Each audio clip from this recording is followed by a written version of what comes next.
আরজিকর কাণ্ডে তোলপাড় একেবারে গোটা রাজ্য। আরজিকর কাণ্ডে গ্রেপ্তার হয়েছেন সন্দীপ ঘোষ।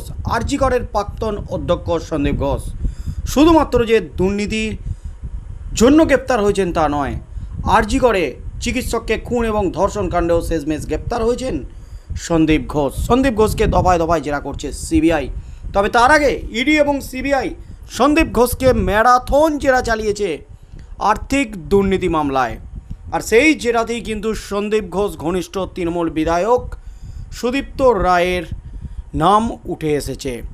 সুদীপ্ত রায়ের বিরুদ্ধে যে অভিযোগ উঠেছিল, সরকারি সরঞ্জাম যন্ত্রপাতি তার নিজের নার্সিংহোমে নিয়ে চলে যেতেন, কিন্তু সেই অভিযোগ উড়িয়ে দিয়েছিলেন সুদীপ্ত রায়। তারপর গতকাল থেকে টানা প্রায় 20 ঘন্টা ধরে তার বাড়ি, অফিস, বাগানবাড়ি, নার্সিংহোমে তল্লাশি চালায়, তাণ্ডব চালায়, সুদীপ্ত রায়কে জেরা চালায় ইডি।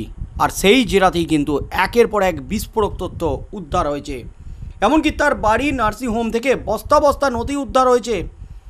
এবার কি গ্রেপ্তার হবেন সুদীপ্ত রায়? যখন মাথার উপর ঝুলছে গ্রেপ্তারের খাড়া, অবশেষে ইডির জেরার পর মুখ খুললেন সুদীপ্ত রায়। অবশেষে মুখ খুলি বিস্ফোরক সুদীপ্ত রায়। এই মুহূর্তের সবচেয়ে বড় খবর, সুদীপ্ত রায় পড়েছেন কিন্তু চরম ফ্যাসাদে। এমনিতেই কিন্তু সন্দীপ ঘোষকে নিয়ে চাপে আছেন। সন্দীপ ঘোষের কেন রেজিস্ট্রেশন বাতিল করা হলো না প্রশ্ন তুলে দিয়েছেন তৃণমূলেরই প্রাক্তন সাংসদ তথা আইএমের সম্পাদক শান্তনু সেন। সুদীপ্ত রায়কে বিস্ফোরক চিঠি লিখেছেন। আর এবার কিন্তু অবশেষে ইডির জেরার পর চরম ফ্যাসাদে প্রবল চাপে মুখ খুললেন তৃণমূল বিধায়ক সুদীপ্ত রায়। যা বললেন তাতেই কিন্তু নতুন করে শোরগোল পড়ে গেল একেবারে গোটা রাজ্যে। নিজেকে বাঁচাতে রীতিমতো বোমা ফাটালেন সুদীপ্ত রায়। সন্দীপ ঘোষের রেজিস্ট্রেশন বাতিল নিয়ে শীঘ্রই সিদ্ধান্ত নেবে পশ্চিমবঙ্গ মেডিকেল কাউন্সিল, জানিয়ে দিলেন কাউন্সিলের সভাপতি তথা তৃণমূল বিধায়ক সুদীপ্ত রায়। আরজিকর হাসপাতালে আর্থিক দুর্নীতি মামলায় তার বাড়িতে দুবার তল্লাশি চালিয়েছে ইডি। সেই বিষয়েও বুধবার মন্তব্য করেছেন সুদীপ্ত।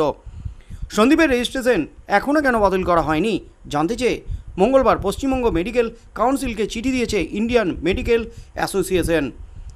আরজিকর কাণ্ডে ইতিমধ্যেই সন্দীপকে শোকজ করা হয়েছে রাজ্য মেডিকেল কাউন্সিলের তরফে। তার জবাব না আসার পরেও কেন সন্দীপের রেজিস্ট্রেশন বাতিল করা হলো না জানতে চেয়েছে আইএমএ। এ প্রসঙ্গে সুদীপ্ত আজ সংবাদ মাধ্যমকে বলেন, ইতিমধ্যেই আমরা সন্দীপকে শোকজ করেছি, তার জবাব এখনও পাইনি। আমরা পরের বৈঠকেই এই বিষয়ে সিদ্ধান্ত নেব। আমি একা কোনো সিদ্ধান্ত নিতে পারি না। যে কোনো দিন আমাদের বৈঠক হবে এবং সেখানে রেজিস্ট্রেশন বাতিল নিয়ে সিদ্ধান্ত নেওয়া হবে। সুদীপ্ত শ্রীরামপুরের তৃণমূল বিধায়ক। তিনি আরজিকরে রোগী কল্যাণ সমিতির চেয়ারম্যানও বটে। পাশাপাশি তিনি রাজ্যের হেলথ রিক্রুটমেন্ট বোর্ডের সদস্য। সন্দীপের ঘনিষ্ঠ বলেও তার পরিচিতি রয়েছে। আরজিকরে আর্থিক দুর্নীতির যে অভিযোগ করেছিলেন হাসপাতালের প্রাক্তন ডেপুটি সুপার আক্তার আলী, তাতে সুদীপ্তের নামও ছিল। গত 12 সেপ্টেম্বর ইডি এই সংক্রান্ত তদন্তের সূত্রে সুদীপ্তর স্মৃতির বাড়িতে হানা দেয়। বাড়ি সংলগ্ন তার নার্সিংহোমেও তল্লাশি চালানো হয়েছে। তারপর মঙ্গলবার সকালে আবার ইডি তার বাড়িতে হানা দিয়েছিল। গভীর রাত পর্যন্ত চলেছে এই তল্লাশি অভিযান। আর এই প্রসঙ্গেই কিন্তু অবশেষে মুখ খুললেন সুদীপ্ত রায়। তিনি বললেন, আমার বাড়ি থেকে ইডি কিছুই পায়নি, তারা গিয়েছিল, সব দেখে এসেছে। যা বলার ইডিকে সব বলে দিয়েছি, যা জানি, যা জানতে চেয়েছিল বলেছি, তদন্তে সাহায্য করেছি। এমনই কিন্তু বিস্ফোরক দাবি করেছেন। আক্তার আলীর অভিযোগের ভিত্তিতে তল্লাশি চালানো হয়েছে। উনি এভাবে আমাকে অপদস্থ করবেন তা ভাবতেও পারিনি। উনি যা বলেছেন তা সঠিক নয়। সিবিআই তদন্ত চালাচ্ছে, আমাদের অপেক্ষা করতে হবে সত্যিটা সামনে আসার জন্য। আরজিকরে মহিলা চিকিৎসককে ধর্ষণ খুনের ঘটনার পাশাপাশি আর্থিক দুর্নীতির তদন্ত করছে সিবিআই। সেই মামলায় এখনও পর্যন্ত একজনকেই গ্রেপ্তার করা হয়েছে। তিনি হাসপাতালের প্রাক্তন অধ্যক্ষ সন্দীপ।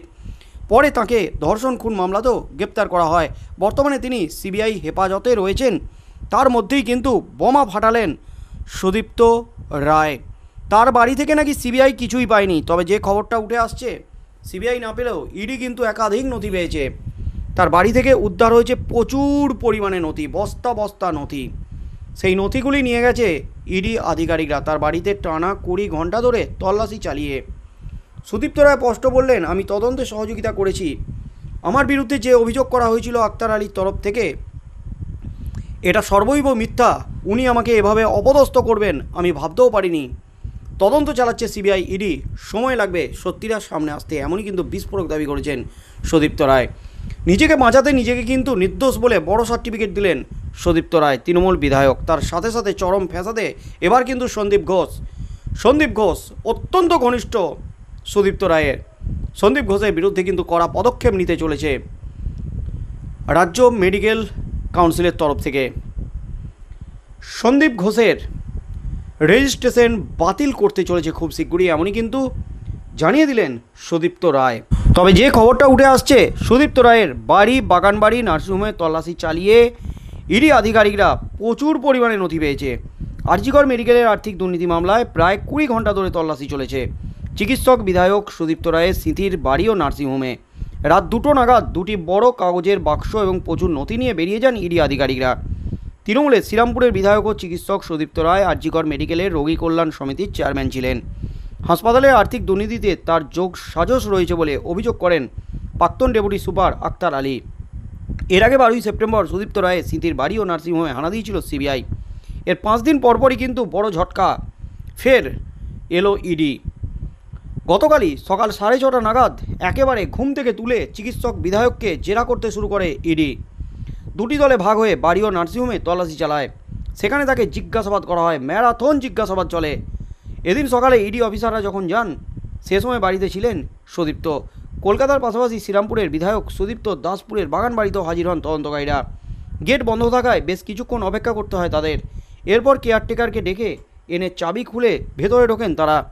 উল্লেখ্য, নীরব মোদী, মেহুল চোকসি, বিজয় মালিয়াদের আর্থিক তছরূপের মতো গুরুত্বপূর্ণ মামলার সঙ্গে যুক্ত ছিলেন যিনি, সেই অফিসারকে এবার ইডির পূর্বাঞ্চলীয় শাখার স্পেশাল ডিরেক্টরের পদে আনা হয়েছে। আইআরএস সত্যব্রত কুমারের দায়িত্ব নেওয়ার দিনই আরজিকর হাসপাতালে দুর্নীতির তদন্তে ম্যারাথন তল্লাশি চালালো ইডি আধিকারিকরা। এই তল্লাশিতে যেমন একাধিক নথি উদ্ধার হয়েছে, তেমনই কিন্তু যে জল্পনাটা উস্কে গেছে, শীঘ্রই গ্রেপ্তার হতে পারেন ইডির হাতে সুদীপ্ত রায়। তার বাড়ি থেকে যে নথিগুলি উদ্ধার হয়েছে সেগুলি কিন্তু খতিয়ে দেখছে ইডি আধিকারিকরা। সেগুলি খতিয়ে দেখে সেখানে কিছু তথ্য পেলে সুদীপ্ত রায়কে কিন্তু আবারও জেরা করবে ইডি। তারপরে কিন্তু চরম পদক্ষেপ নেবে। তবে তার মধ্যেই অবশেষে মুখ খুললেন সুদীপ্ত রায়। মুখ খুলে নিজেকে নির্দোষ বলে বড় সার্টিফিকেট দিলেন। নিজেকে বাঁচাতে একেবারে বিস্ফোরক দাবি করলেন। ক্ষোভ উগড়ে দিলেন প্রাক্তন সুপার আক্তার আলীর বিরুদ্ধে, যিনি অভিযোগটা করেছিলেন, যার জন্যই আরজিকরের এই দুর্নীতির পর্দাফাঁস হয়েছে। তবে আগামী দিনে কি হতে চলেছে, সুদীপ্ত রায়ের বিরুদ্ধে তল্লাশি চালিয়ে কী কী তথ্য উদ্ধার হয় এবং যে নথিগুলি পেয়েছে সেখান থেকে কেঁচো করতে করতে কেউটে বেরিয়ে আসে কিনা, আরজিকরের দুর্নীতির যে কোটি কোটি টাকা এবং যে সরকারি হাসপাতালের যে চিকিৎসার যন্ত্রপাতি সরঞ্জাম নিজের নার্সিংহোমে নিয়ে যাওয়ার যে অভিযোগ, গুরুতর অভিযোগ করেছেন শুভেন্দু অধিকারী, রাজ্যের বিরোধী দলনেতা, সেই নিয়ে ইডি তদন্ত চালিয়ে তল্লাশি চালিয়ে কী পায়, সত্যি কি তিনি এমন করতেন, তিনি কিন্তু এই অভিযোগ পুরোপুরি খারিজ করে দিয়েছেন। তিনি স্পষ্ট বলেছেন, সরকারি হাসপাতালের জিনিসপত্র নিজের নার্সিংহোমে কখনোই নিয়ে যাওয়া যায় না। এর একটা নিয়ম আছে, সরকারি হাসপাতালের সরঞ্জামে সরকারি স্ট্যাম্প দেওয়া থাকে, কাগজপত্র থাকে সরকারি, এমনই কিন্তু বিস্ফোরক দাবি করেছেন সুদীপ্ত রায়।